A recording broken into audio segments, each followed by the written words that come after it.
আমাদের পড়েছিল একটা বিয়ে বাড়ি, আর আগের দিনই হঠাৎ করে ওদের মনে পড়ে এই পিঁড়িগুলো রং করার কথা।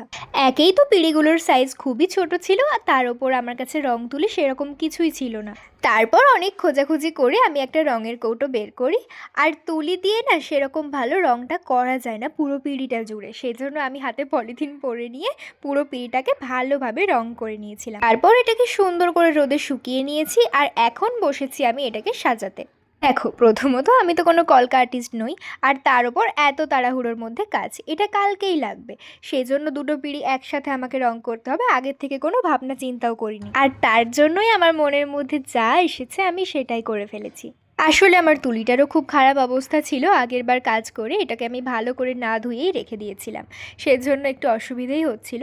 কিন্তু এই লাল টুকটুকে সুন্দর পিঁড়িগুলোর ওপর সাদা রং দিয়ে আঁকিবুকি কাটতে বেশ ভালো লাগছিল। যেহেতু পিঁড়িগুলো একটু ছোট ছিল সেজন্য আমার কাজটাও তাড়াতাড়ি হয়ে গেছিলো। তোমরা অবশ্যই আমাকে কমেন্টে জানিও যে আমার এই কাজটা তোমাদের কেমন লেগেছে।